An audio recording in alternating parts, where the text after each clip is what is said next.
আগামী নভেম্বর অনুষ্ঠিত হতে যাচ্ছে যুক্তরাষ্ট্রের প্রেসিডেন্ট নির্বাচনে ডোনাল্ড ট্রাম্পকে প্রথমে প্রার্থিতা দিতে চায়নি রিপাবলিকান দল, তবে তার উপর হামলা হওয়ার পরই হাওয়া বইতে শুরু হয়েছে তার পক্ষে।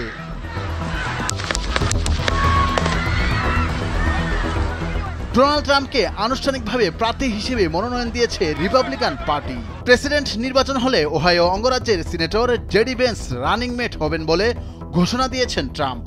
স্থানীয় সময় 16 জুলাই সোমবার উইসকনসিন অঙ্গরাজ্যের মিলওয়াকিতে রিপাবলিকান পার্টির জাতীয় সম্মেলনে এই ঘোষণা দেয়া হয়। জেডি বেন্স একসময় ট্রাম্পের কঠোর সমালোচক ছিলেন, কিন্তু 2021 সালে ক্যাপিটাল হিলের ঘটনার পর ট্রাম্পের ঘনিষ্ঠ হন তিনি।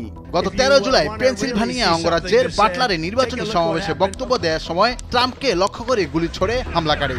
গুলি ট্রাম্পের কানের উপরের অংশ ফুটো করে চলে যায়। পরদিন 15 জুলাই রোববার সম্মেলনে অংশ নিতে মিলওয়াকিতে পৌঁছান তিনি। এর আগেই তার দলের পক্ষ থেকে জানানো হয়, হামলা সত্ত্বেও দলের জাতীয় সম্মেলন নির্ধারিত সময়সূচি অনুযায়ী এগিয়ে চলবে। রিপাবলিকান পার্টির জাতীয় সম্মেলন চলবে 18 জুলাই পর্যন্ত। 4 বছর পর পর এই সম্মেলনের আয়োজন করে দলটি।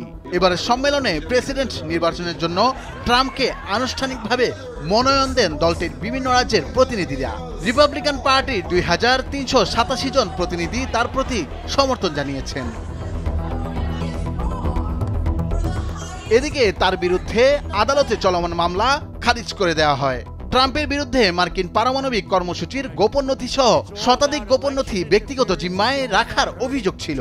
দায়ের করা মামলা খারিজ করে দিয়েছেন দেশটির একটি আদালত। দেশটির ফ্লোরিডা অঙ্গরাজ্যের ডিস্ট্রিক্ট আদালতের বিচারক অ্যালিন ক্যানন মামলাটি খারিজ করে দিয়েছেন। দিন কয়েক আগে পেনসিলভানিয়ায় দলের আয়োজিত এক নির্বাচনী সমাবেশে বন্দুক হামলার শিকার হন ডোনাল্ড ট্রাম্প।